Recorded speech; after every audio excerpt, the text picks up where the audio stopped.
Hey Grant. Hey Ryan. Hey, Obsy. How's it going? Another beautiful day, my friend. There we go. That's true. That's true. We're already in record, so I don't want to put too much convo in for everybody to see. Even though I bet it's pretty juicy.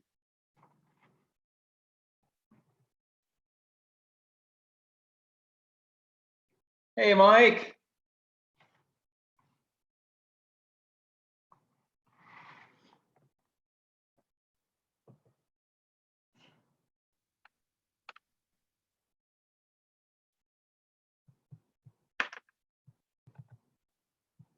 Hey Mike, how's it going?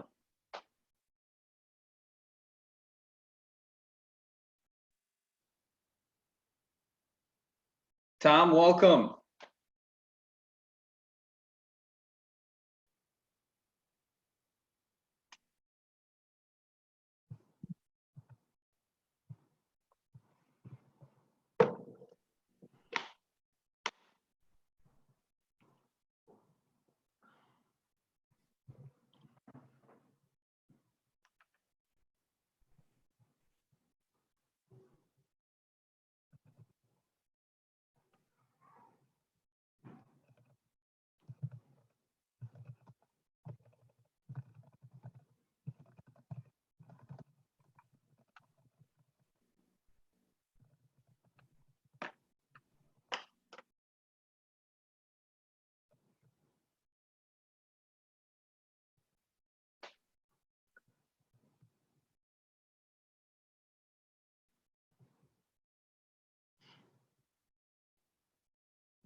Well, good evening, fellas.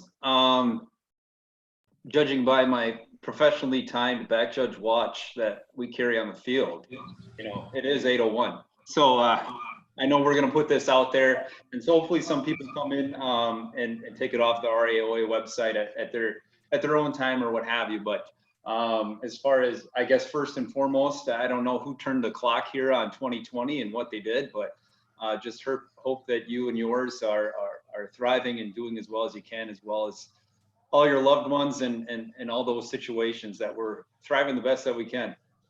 Definitely a different scenario, and some things such as this have come out of it. And this for us is an amazing tool. I've been involved in quite a few, and and some virtual football clinics and trainings. And so that's a tool that we can use, and it makes it pretty convenient for us.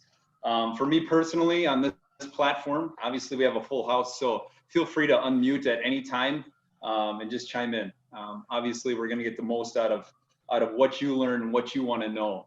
But when this opportunity was presented, and maybe breaking it up into 4 different sessions and what have you, I knew right away, game clock, play clock. They said clocks, we need to do clocks. For whatever reason, I am extremely, what do I want to say, clock hypersensitive. And I don't know when it started. Maybe because one of the first games I ever did, somebody was yelling, the clock's running, why is the clock running? And I'm like, yeah, why is the clock running? I don't know why, I don't know, kind of one of those things. But especially in the back judge world, we're facing that clock half the game. We're facing that clock for half the game, and we're gonna be staring right at it. And that's something that we can do. I felt that's what I can do as far as being a good teammate, is I'm staring at this thing. I know what it's supposed to be doing, or not doing, or what it should be doing. And so I just felt that's something that I can do. Obviously in the referee department, they have so many things going on in and out of a play that's something that I can take care of, and I can be nails on and make sure that we have it right. I've heard something within the past year that in every single game, somebody has the opportunity to be a game saver. And so I feel that that's something that I can nail down and know every single time. And whenever somebody else has penalty enforcement or an important spot to get or what have you, I can nail that down and we can be good to go. Also, in the most elementary of things, let's say on a given Friday night, we got whoever grandma's in the stands, she's watching the game, whether they're, that crazy dad who lives and breathes football, or their grandma and this is their first game they've gotten to for their grandson.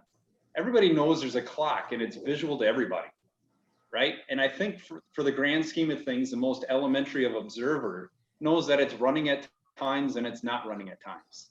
And they might see, well, we have a play going on. It's running, that makes sense. I've been a part of plays where it hasn't been running, and yet we have people who are the most elementary of observers that know that it should be running. Last year I worked games in which it ran during an extra point try, right? If somebody knows that it probably shouldn't be running during that time, we need to know that it shouldn't have been, and we need to get it right. So I don't know, like I said, I've become very hypersensitive when it comes to the clocks, and I was all set to come in tonight and give the big spiel about meeting with the game clock operator and going XYZ, starting at the top. Here we go. This is what it's supposed to look like. This is what it's supposed to do, and whatever have you. Coming down from the State High School League office, just got some new mechanic things. And I don't know, Grant, were you somebody that met with the timer before the game, or how did it work for you guys? Yeah, we've always done that. We've met with the timer, and if there's a play clock too, went over the play clock, just a quick, 2-3 minute conversation as to what to expect, running time rules, hand them the sheet, and just kind of introduce ourselves and who to look for and who to watch. Perfect. And you kind of did that as a crew. Yeah. Yep. And there's some crews that I knew that did it back judge specifically. There's some crews that, the referee did it on their own. And then like in your case, yeah, your timer's here and we're all here. Why don't we, just get them what they need to know? But some mechanic changes that are going to come forward here, and we're going to get some amendments to them going forward. We'll get those. It says that the line judge at approximately 30 minutes prior to the kick and after the toss will meet with the game clock operator on or near the field to discuss timing rules and situations. So they're going to give them that running time sheet, and they're going to kind of give them the spiel. All right, I used to do it. All right, starting with the opening kickoff. All right, 12 minutes. When do we start that clock? All right, well, we start the clock when it's, when it's legally touched, right? Other than first touching by K. Well, if that ball goes 15 yards, right? Now it's a legal touch by anybody. First touching's out the table. And so that clock should be running. I know that's kind of maybe advanced special, but again, like I said, clock thing is kind of my thing, and we want to get it right. So the line judge is going to be the one that's going to be meeting with the timer and going through that, where the back judge will meet with the ball helpers. And then if there's a play clock operator, meet approximately 30 minutes prior to the kick and to discuss those play clock rules and situations. So like you said, Grant, if there's somebody who's running the play clock, the back judge is going to meet with them and run through that, because we know as back judges, that's our business, right? That's what we're going to handle. As far as the play clock goes, I'm trying to think outside of, I know Fillmore Central has a visual play clock, and Winona does. Am I missing anybody off the top of your head? Where else we might have one? Nothing comes to mind for me. And on a personal note, that's okay with me. If, you know, the more we can leave up to us, I just feel that's, you know, better off, but good for them if they want to, you know, have that there for us and to be able to utilize. But I'll bring up, I have a sheet here from, this came from some notes from Jason Nickleby last year, and I think I put these out. I'm going to see if I can share my screen. When the whole 40-25 thing came down last year, and he kind of had some brief notes to share, and I typed these up and sent them out. What do we got? Share screen. There we go. It's actually here. And when it comes to the play clock, like we said, we're in charge of this thing. So this is kind of both if there's a play clock operator and then if there's not, more so for us too. And so the first thing it says is that the play clock is defaulted to 40 seconds. And this is specifically too if it's on us. If we're keeping track of this thing, it says after the dead ball, you know, either we have dead ball, you know, end of the runs here, incomplete pass, that's a dead ball. You know, stop the clock, obviously. If we have stop the clock like this, it's for an official's timeout, probably maybe for administering a penalty, or we had a change of possession. However, for first down, we will have that 40-second play clock. It says, and give it a couple of seconds. It says after counting 1001, 1002, you're going to give that play clock a start here. And even on that, like I said, this is really in our hands. And on the towards the bottom here, it talks about how, you know, in the first 3 quarters down here, if there are no visual clocks and the back judge is keeping it on the field, we really don't want to delay a game foul, because what does it do? It delays the game even more, right? Because now we stop the clock. We're going to administer this penalty because it was accepted. Now the clock's going to start on the snap. So now we have delayed the game how many more minutes, right? Just by having this penalty. Now, with that being said, what does it say? If at all possible. Obviously, there's going to be scenarios where we're not going to give them 50 seconds, right? We're going to have a good delay on that 1001, 1002, all right, dead ball period. Now we'll start our 40. And then it'll count down, and then we know that we swipe with our last 5 seconds of this play clock thing. But these were right there. It says we'll give that visible chop with the last 5 seconds of the play clock. And then we had that whole ready for play business. Now that we don't have the ready on every play, what does that really mean? And so when it comes into play for us, if we're not getting that ball spotted at that 25-second mark, we're going to need to rebump up to 25. If we get it spotted with, you know, 23, we're going to have to bump up the play clock back to 25 seconds. Where this might come into play is a long incomplete pass. You know, we have to go get the ball, and then we bring it back. By the time we get it set down, it's at like 21 or something like that. Well, now we have to bump it up to 25.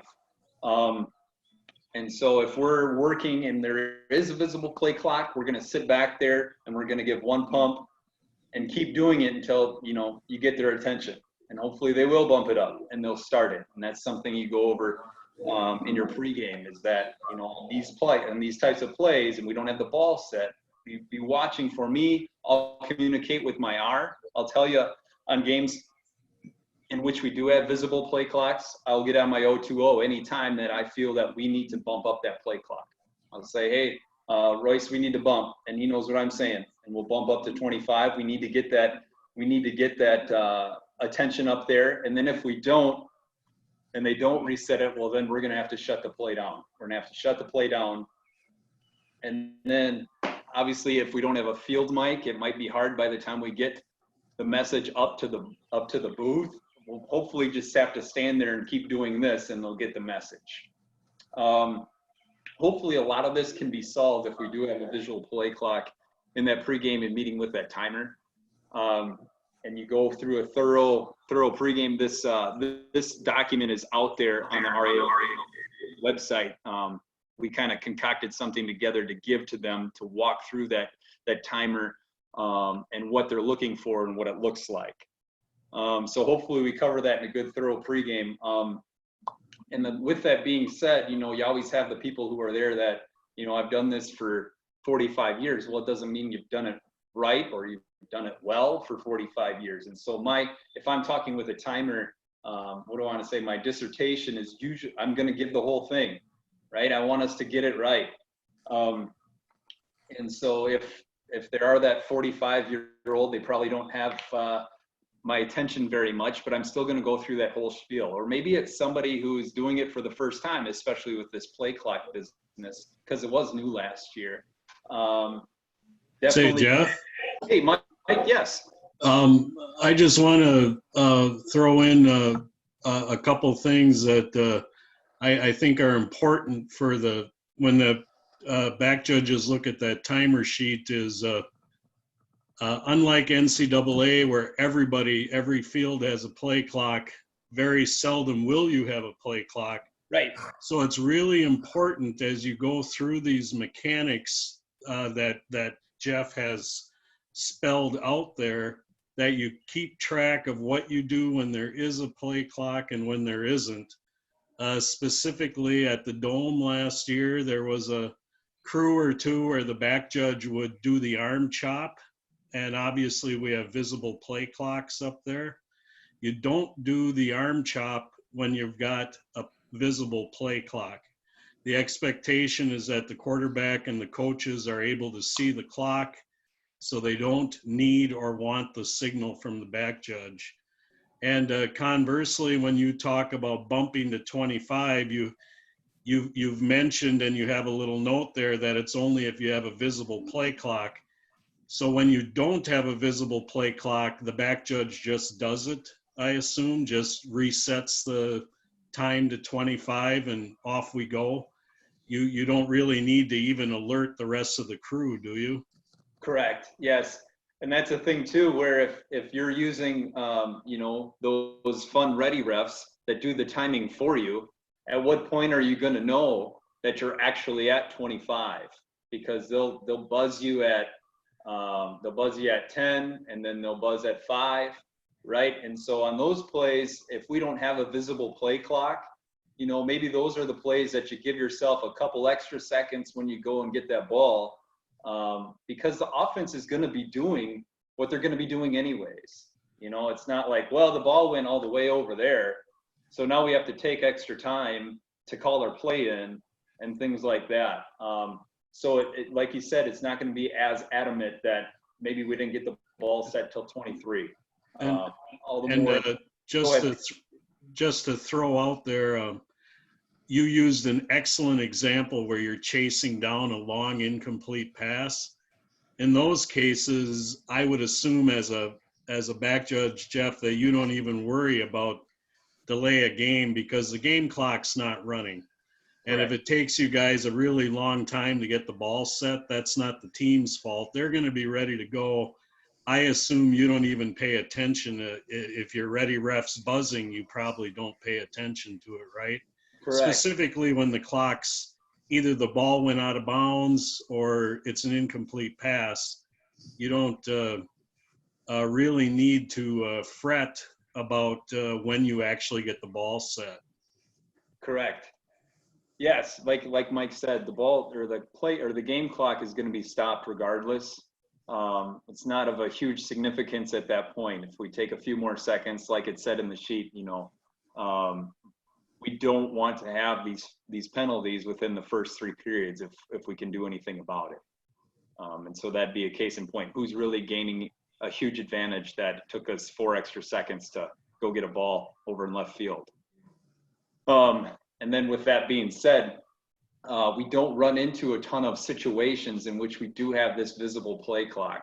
And so more often than not, it's going to rely on us. And so a big thing, especially going into last year, was to understand these 20 and 25 and 40-second situations. They say default to 40 because we're usually going to have an average play, 1st and 10. We're going to throw an incomplete pass.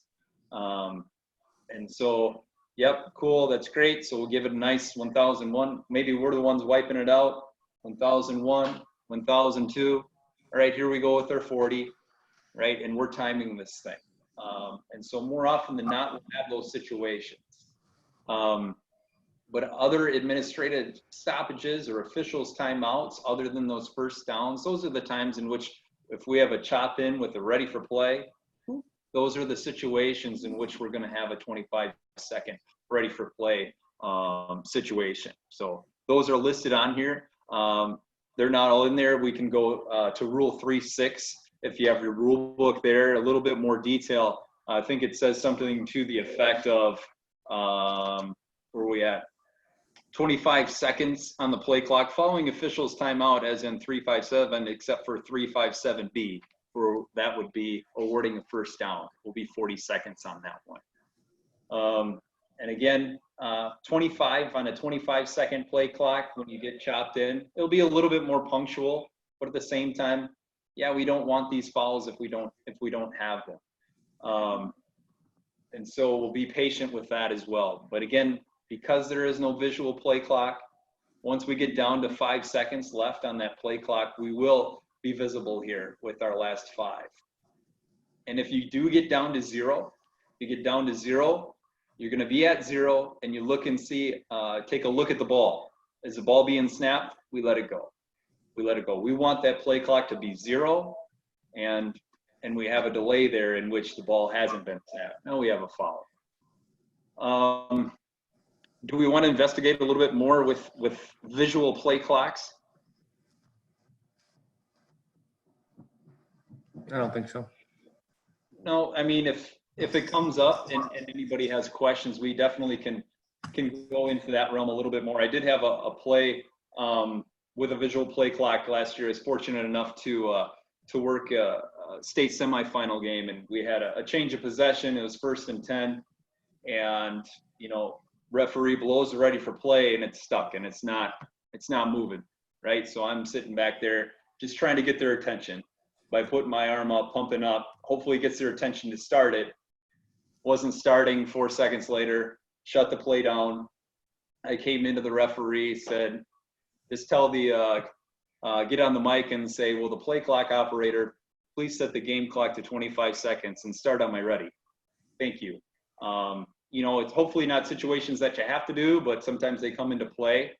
And hopefully in situations in which we do have visual play clocks, we'll be able to get somebody's attention fairly easily, like that one.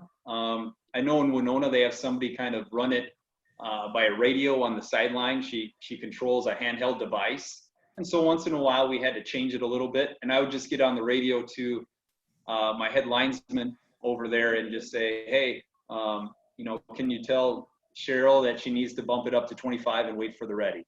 So we kind of had an easy scenario there to work with if we had to change it with that.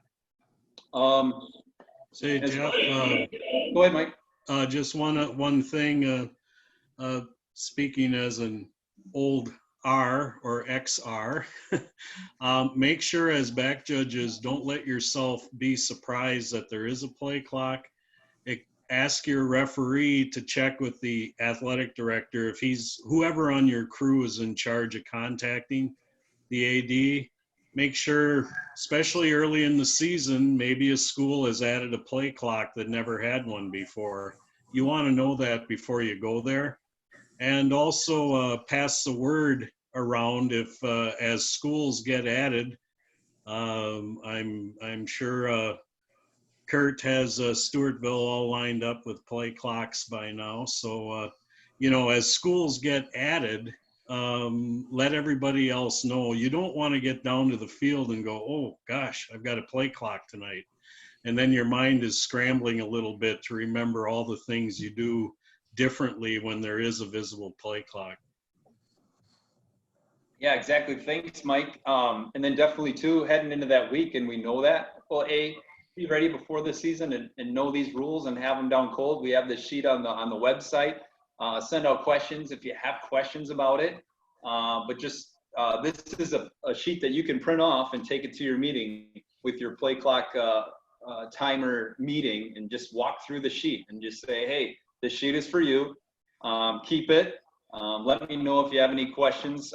Maybe you have to meet up at halftime and talk about a couple of things. But like Mike said, don't be surprised. And that's definitely something to put in the pre-week note to know what you're kind of game planning for on that note. So good with that.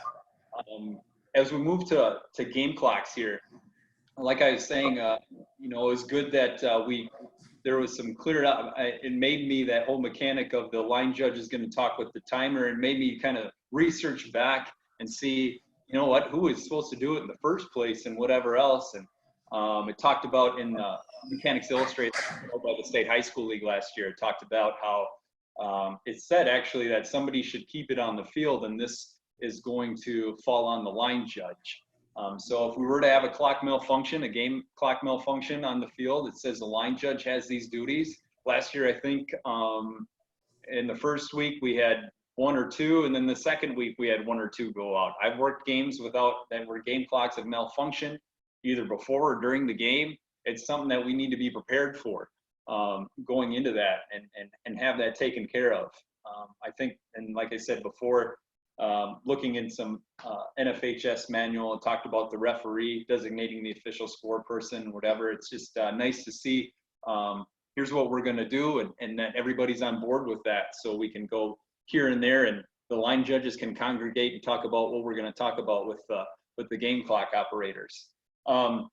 With that being said, we do have timing issues within the game that the back judge is going to take place and take care of. The intermission between the first and the second period. There's a minute, official timeout there. We're going to time that after we raise that ball after the period. So we're going to time that minute, let teams know after 45 seconds that the ball will be ready for play in 15. We have those situations. And then hopefully too, we talked with the game timer, halftime timing there, make sure that the clock runs out. And then we're going to have an additional 3 on top of that. But just the overall clock awareness. I was fortunate enough to work with Mike a few times through the years, and I know he mentioned a few times to assume that my mind is going to go blank when it comes to clock status, right? Referees administering penalties. What do we got? What is it? 2nd and 8. All right, we're going back here. Wait, what was the result of the play? And he said, just assume that my mind is going to go blank knowing where we're at or what we're supposed to be doing or what the status of clock is.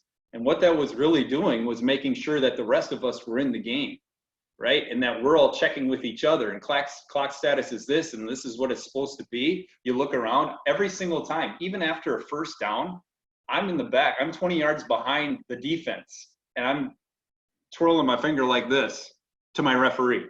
Right? Even on a 3-yard run that got a first down. Why? Well, I'm in the game.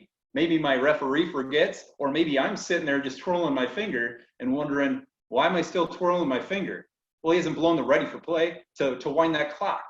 Now, granted, we have this 40-second play clock now, and there's kind of a silent ready when that ball's been marked to wind the clock when the umpire has the ball, but we still need to get that clock long, right?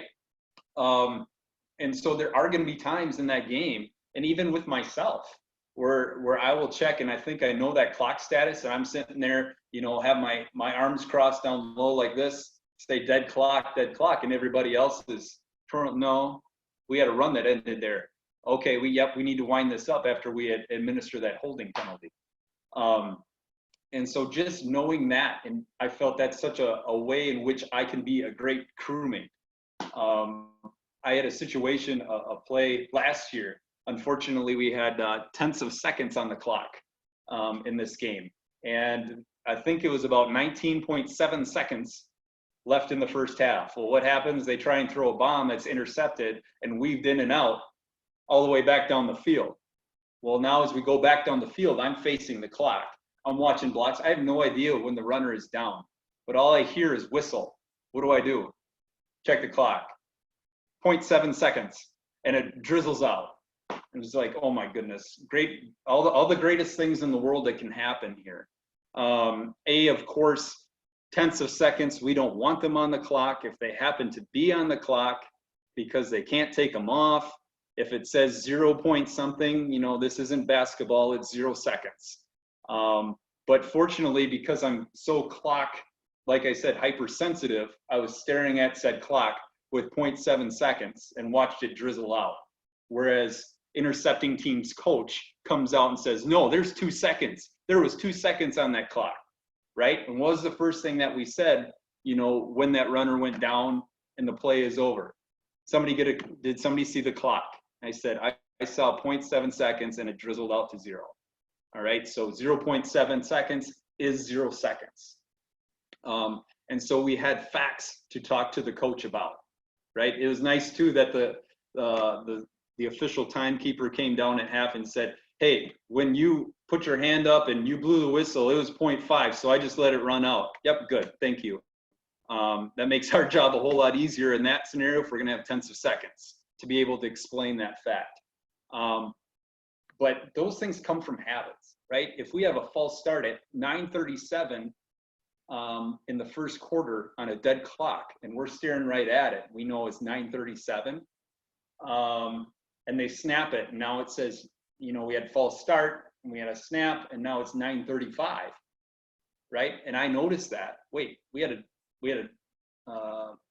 dead clock, we have a dead ball foul, no time should have ran off this clock, right? If you practice good habits, you know, those are going to carry on. If you're not practicing that habit early on, you know, when it comes to 0.7 seconds in the first half, don't expect to be able to get it, because there's times in this game in which time is so much of the essence. So we had facts there to be able to talk with coach about. What happens if we have bad habits and we come out and say, well, clock said 0, and he comes running off the sideline saying, no, there's 2 seconds on that clock. Well, what did you see? What did you see? We don't have any facts there, right? So that was an instance in which, right, it helped to be a crew saver, and I had a great look at that clock, and every single time that ball's gonna be dead, I'm gonna look at that clock, have that clock number in my head. Again, like I stated, fortunate enough to work state semifinal game, and coming out of a timeout. First off, I don't know how many crew back judges I have, or how many people kind of record the time after scores. I don't know. Show of hands. I do, but I find a time in which to do it. For myself personally, I need that kind of something to write down, so we have it down, and then it's more helpful for me to remember. But let's say like we have a touchdown. Clock becomes dead, right? More often than not, we tend up writing that time down after the extra point. Well, the time really matters on the touchdown, right? Scored a touchdown, 9:37 on the clock. And so I'll look at the clock after the coast is clear, and I'll just try and remember a digit or 2 digits, right? 37, 7, something like that, right? As I go back down, I'll actually audibilize it too. As I go back there, maybe my umpire comes back there with me for an extra point. I'll just say 9:37 out loud, just so I have that in my head, right? And then we, you know, have our extra point, maybe have that number 7 in my head. I look back at the clock, 9:37, perfect. I'll write it down in my card, 9:37, 7-0. As a crew, we'll actually get on the radio as well after the extra point and say 9:37. Sometimes somebody gets on after the touchdown and says it. I'll tell you, last year I worked a game in which 2 different times they ran the time on the extra point. Now, like I said, everybody who knows football knows that it's not supposed to run during that time. And everybody in the stands knows it, or maybe they're cognizant of it, but we're out there and we don't realize it. Like I said, I'm a little bit hypersensitive to this thing, but it's just something that we can get right. And the more often you get this right, it just seems like you guys really know what you're doing out there. And to get that right. As I stated, fortunate enough to work a semifinal game. There's a play in here right before the half. Where am I at? 108. And they've got 4th and forever, right? They've got 4th and 22. Hopefully it loads here for us. There's 3rd and 22. It's a play right after this. They're coming out. It's 4th and 22. So obviously in a high school game, you line up for a 52-yard field goal, right? Luckily, they called a timeout right before this. I mean, luckily, yes, not luckily, but what do you do on a timeout? You write down the time, right? 109. Wrote it down on my time card, right? 109, 109. So we're going back to cover this field goal. And nice enough, they have clocks everywhere in this place. And so there's another clock down here on this side. And so run through the play here. He actually ends up making it. Great kick. I think it's 2nd or 3rd longest in school history or state history. But watch the clock. All right, so we come out. Good. It's good, right? Hey, we're good. I get the ball here from Guy, and then I look downfield, and I look at the clock, and I'm like, 109. That's not good, right? It's a 4th down play. We have a scrimmage play. Clock needs to run. So I get on the radio right away, just say, hey, Rice, we didn't have any time run off on that situation or on that play. In a regular situation, we get on the horn, say, yeah, 52-yard field goal. How often you see those, right? You just like, no time ran off, and you say, all right, well, we need to take some time off here, maybe 5 seconds or whatever it might be. And so you need to communicate with both sidelines saying, hey, coach, no time ran off on that play, and it should have. We're going to take 5 seconds off. Luckily, in this game, everybody is there, and we have all this technology and whatnot. I said, hey, maybe let's go talk to Matt. Matt was our replay guy on the field. He kind of looked at us pretty weird when we came over to him after a field goal. But, it's just one of those times. It's pretty, it was a big situation. And so if you don't practice those things and become of habit, we would have let this one maybe fly by us. I don't know. But like I said, I'm a little bit hypersensitive of that. A lot of them too deal with like onside kick situations in which it's dribbling up the middle and R comes up and they touch it. Well, we had a legal touch, so it should be winding, but it was after a score. So what was the time on your card? And after the dust settles, if you didn't, you weren't pristine enough like me to wind that clock on that first touch, just kind of piece it together and say, hey, we did have a legal touch by R, and then his buddy over there jumped on the ball. It's probably about a second, maybe 2. Let's take 2 seconds off this clock and go from there. Anything else as far as game clock importance that you have any questions or anything about right now? We're sitting at about 35 minutes.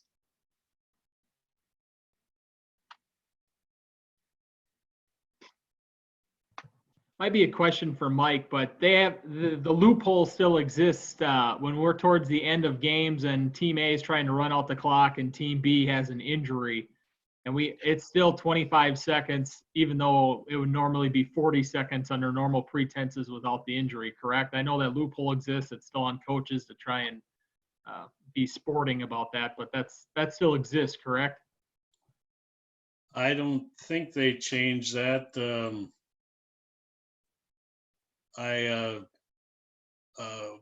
They've posted the changed rules for this year, I believe. I'm trying to remember if they changed that. Does anybody recall?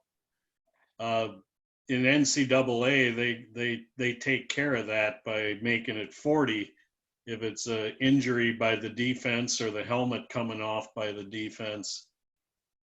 Anybody recall if that's a changed rule this year? I can quick double check. Has everybody seen the list? Yes, but that one doesn't come to my memory right now, seeing something of that nature. But yeah, something we can double check on. But yeah, that's where you're depending on the integrity of the coaches. And I don't think a typical Minnesota high school football coach is going to tell one of his kids to fall down. I don't believe that'll happen even with the bigger schools. I don't see it happening at all down here. I don't think it will happen in the state. I just think the coaches have too much integrity, and I think they sort of police that with each other. I would think that they,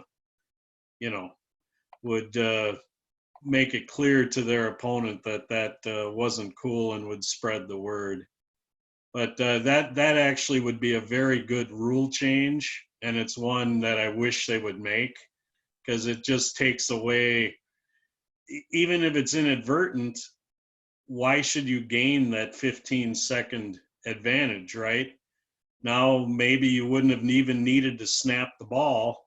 It's fourth down and you wouldn't have even needed to snap the ball, but now you've got to, right? Because nothing else will save you.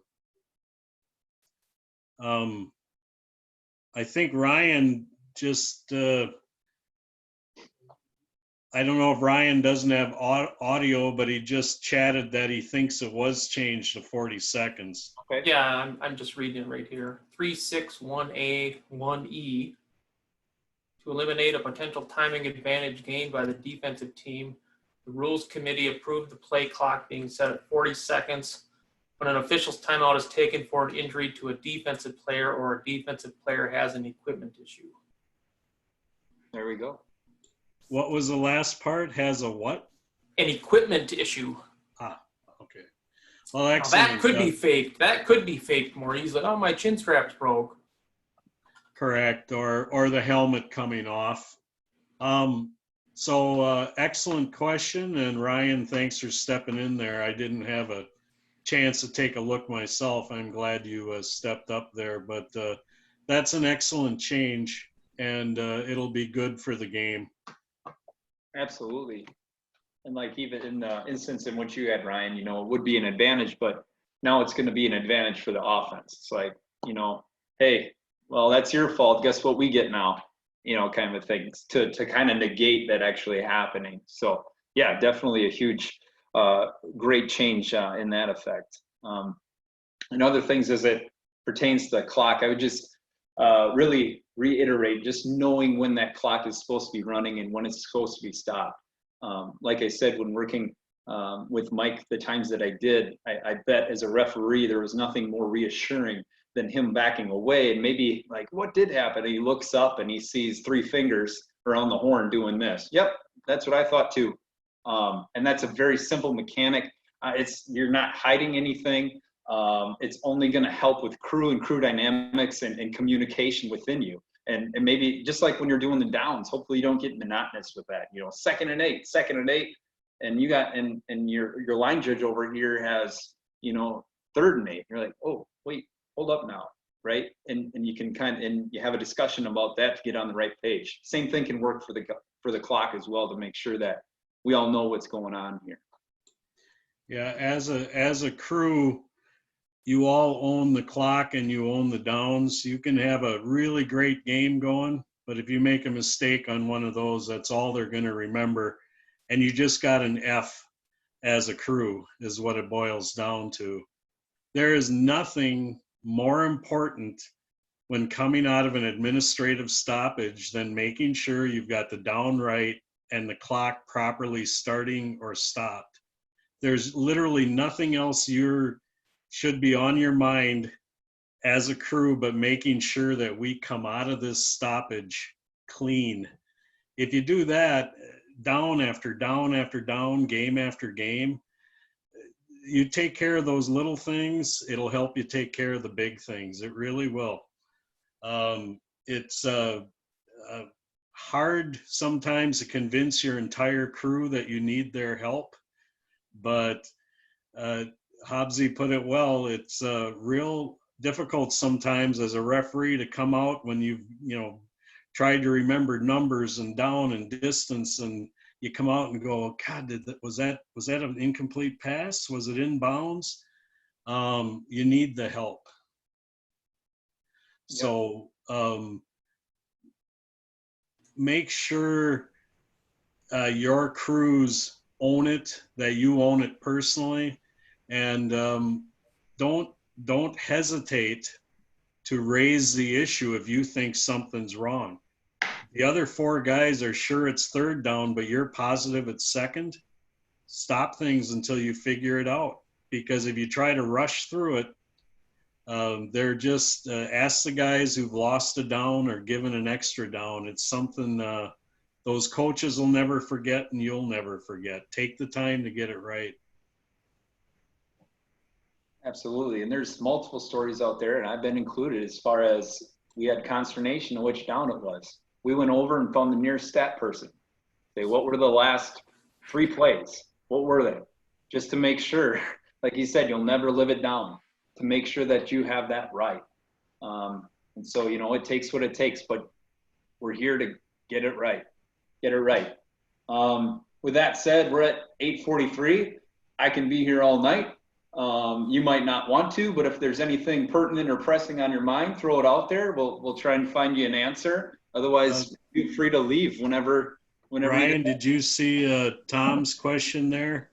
Oh, I He's did not. wondering if that applies. That's the entire game, right? Not just the last 2 minutes, that rule change? Yeah, it doesn't say anything about when, so it's Right, yeah. the whole game. That would make sense, and that's the way NCAA is as well. It's the entire game. So, Tom, that 40 seconds for a defensive injury or equipment issue, that's for the entire game. Good question, because it reminded me of last 2 minutes of a half. Again, owning that clock. Once it gets to under 2 minutes, I'll get on the radio and say, we're under 2 minutes. We have foul options for the having this clock start on the snap. So I'll say under 2 minutes, foul options, and then I'll remind my umpire that you're going sideline to sideline. I'm not coming in for a relay to pyramid that ball in there. You're going to go sideline to sideline so we get that ball spotted. So thanks for the reminder, Tom.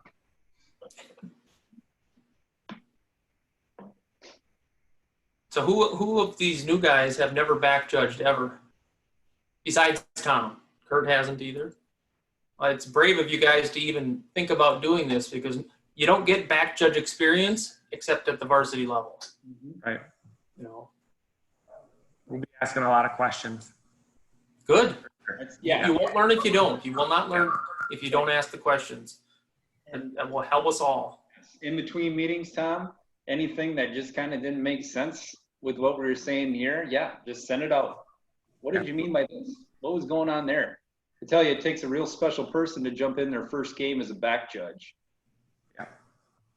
I did it. It was interesting. It was interesting. But here we are. We're doing all right.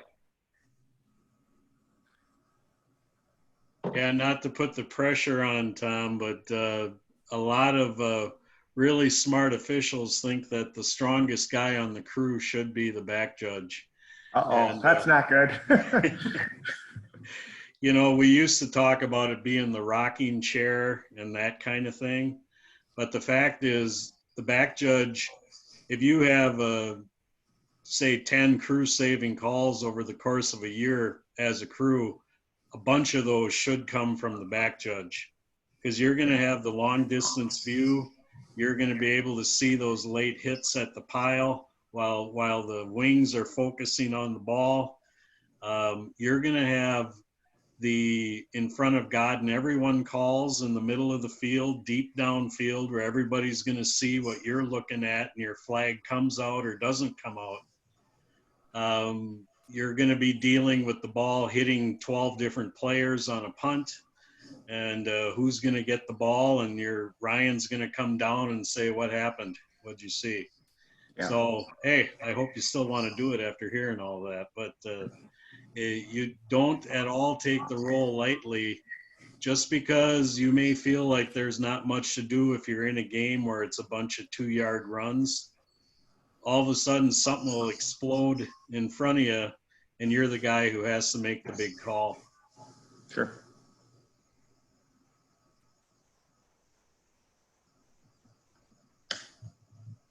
Yes. One question that I've always had, being a back judge, you see a lot of the hits like you guys talk about downfield. And, one of the things that I always think about is the helmet to helmet, right? And you've got a bang, bang play. And, to me, if the runner is going his normal course and gets chopped in the head helmet to helmet, that's an easy flag. But you get the occasion where the runner dips quickly, safety or whatever, dips quickly, you get that big loud noise. And I mean, the instant is obviously safety and throwing the flag, but you got to look at fairness too. What do you guys think of that? I mean, what's your thoughts on that? $1 million question. That's why you make the big bucks, Tom, right? And that's why it all comes into this thing called judgment, right? Sure. And in the high school game here, we have a few different helmet contact fouls, illegal helmet contact. In the scenario that you're talking about, we're probably looking at targeting would be the foul. And just straight out of the book, targeting is an act by any player who takes aim and initiates contact against an opponent above the shoulders with their helmet, forearm, hand, fist, shoulders, etc. And so right there, you're going to make your $1 million by ruling the judgment of, do you deem per definition that was targeting or not? And that right. is, and like you explained that question with the runner coming low and he comes low and whatever else. Or a dip by the runner, right? I mean, who's initiating the helmet then, right? I mean, at the last second. Yep, and Mike can attest to it. I've sat in watched this play, and you got 50 opinions on this side, and you got 50 opinions on that side, and you got no calls down the middle, right? Sure. Yeah. And it's just one of those things, Tom, that you're going to have to see over and over and over again, and you're looking for indicators of, was this really a targeting action by this defender? And that's a big one too, is picking up the defender on those situations. Like you said, maybe it's a pass across the middle. They call them bricklayers or brick carriers, right? It's coming this way. You can already kind of see it lining up.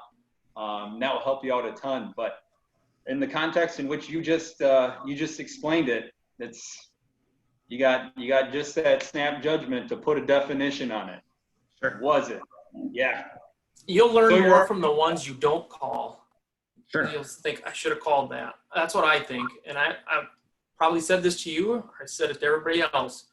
We're not defense attorneys explaining why something wasn't illegal when everybody can see that was a foul. It's a safety foul. So I'd rather you flagged it and we talked about it than you didn't flag it. Kids hurt and everybody's, up in arms now.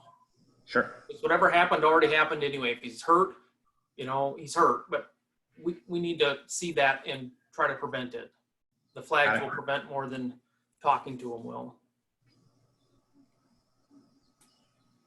Kind of along those lines, I heard something good this year, especially when it deals with safety fouls. Don't try and talk yourself out of throwing a flag, more so than putting the flag on the play, especially with these high schoolers in the safety situation.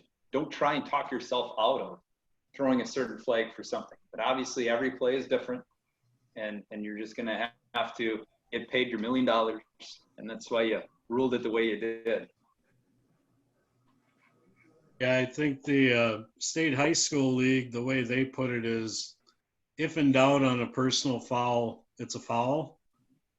If in doubt whether it's an ejection, it's not an ejection. An ejection is a big deal. They lose that game and the next game.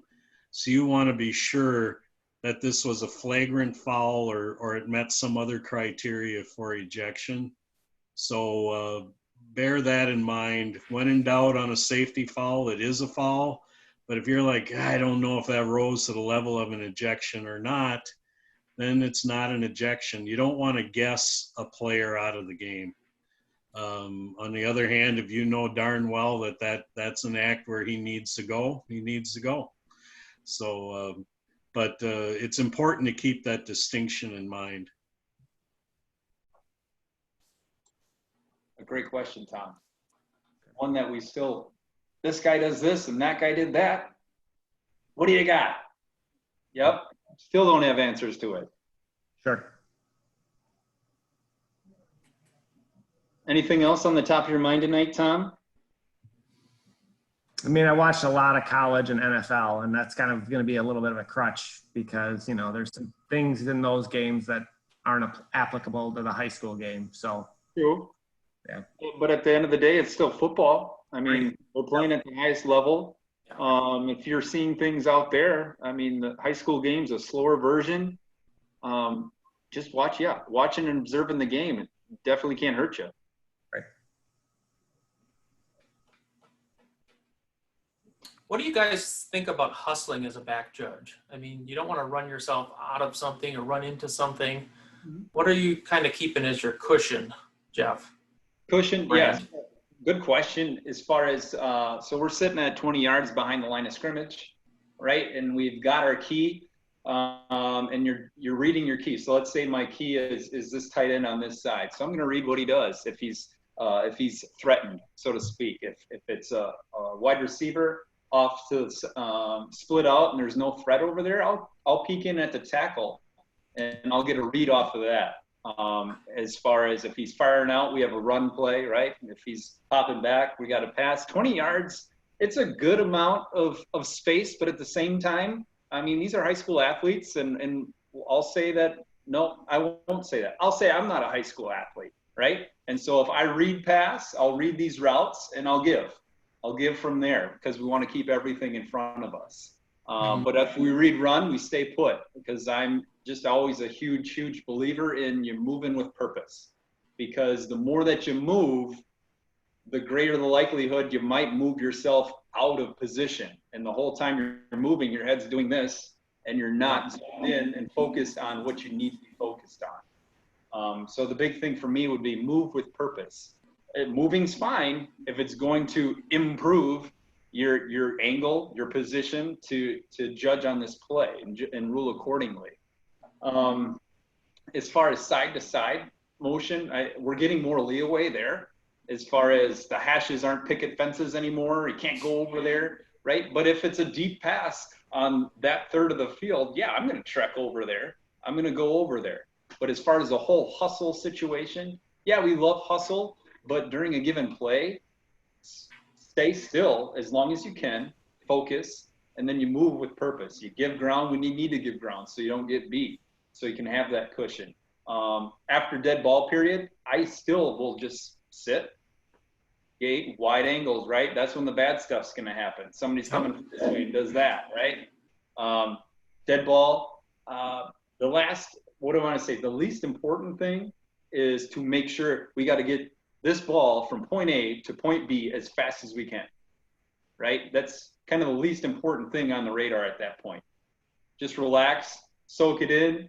When the coast is clear, you hustle up to form that triangle to get it into the umpire. So you use the word hustle. We like hustle. That's, you know, you want to see that on the field. And I think a good adage is if you're going to take on the field, if you're going to move 5 yards, do it fast, right? Don't walk, don't trounce around. Wherever you're going, hustle. But realize why you're hustling, right? Why are you going to where you're going? Even at the end of the play, you know, a 3-yard run right up the middle. The back judge didn't do much on that play, right? As far as movement, but maybe take a, you know, 3-4 hard steps in to kind of accordion in that play a little bit. Dead ball, hey, plays over, guys. 2nd and 7. But yeah, good question, Ryan. I don't know if it answered it very well. Well, it's good. You guys may tend to want to feel like if you're not running, you're not doing anything, and that's you don't want to do that. You don't want to be, you know, the guy's tackled and you're 3 yards away. You don't want to do that. Absolutely. The big word there, or the big phrase is move with purpose. You know, why are you going somewhere? You're going hopefully to get a better angle on what you need to rule on. And so that's where you're going to hustle. Yeah.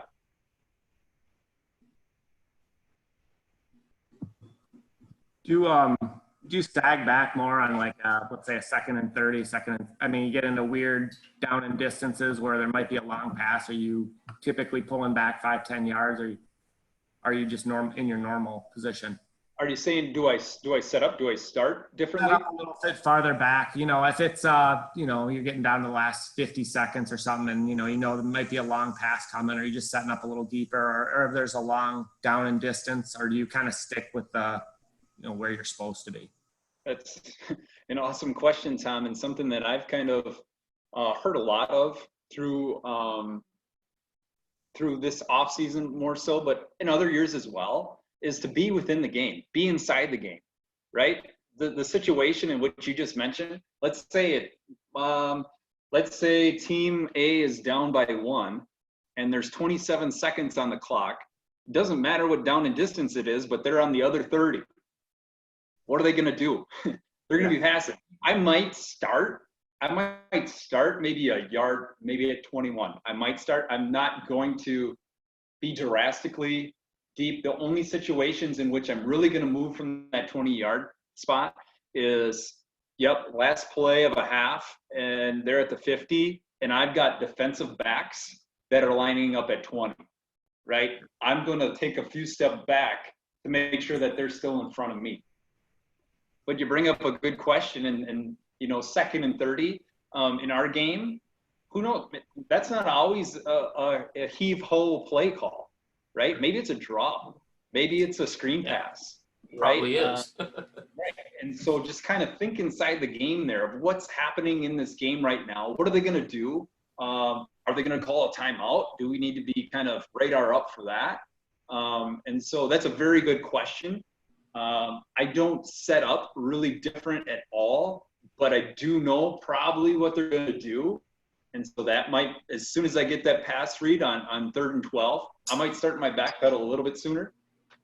Things like that. But as far as setup, I'll only go a little bit deeper just to make sure that those defensive backs are still in front of me.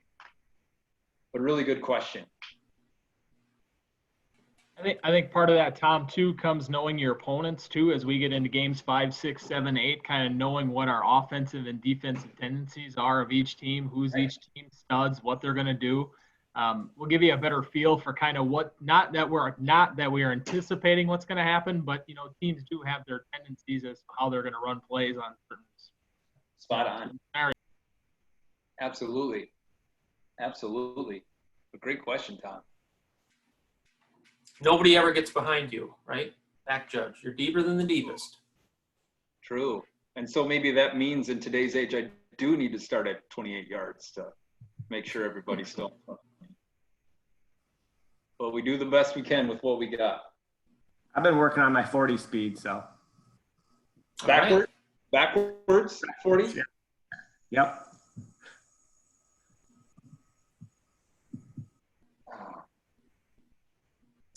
Oh, good. Anything else out there for this evening? Good job, Jeff. Well, I appreciate it, guys. You made history. All right. Thanks for doing this. This is very helpful. RAOA history. Way to go. When's our next one? Yeah. Well, we're scheduled for 2 weeks from tonight. So I might send out a little feeler to know what you guys kind of might want to talk about. But in the meantime, for sure, if you have any questions, just send them out. Anything that we kind of talked about tonight, I know it's pretty fast as far as play clock stuff. And if we have a play clock on field, if we don't, I mean, that's kind of an art in itself. So feel free to reach out. Other than that, for me, it would be a little helpful if we just kind of reviewed keys, you know, in position games, you know, just have all these different formations, and that'd be helpful just to go over it and hear it versus reading it, you know. Yeah, absolutely. Definitely could come up with some stuff for that, for sure. For sure. Well, in the meantime, thanks everybody. Thank you. Be well. Thanks, Mike, and hopefully see you again soon. Good job. Thanks, guys. Thanks, Hobbs. Gotcha.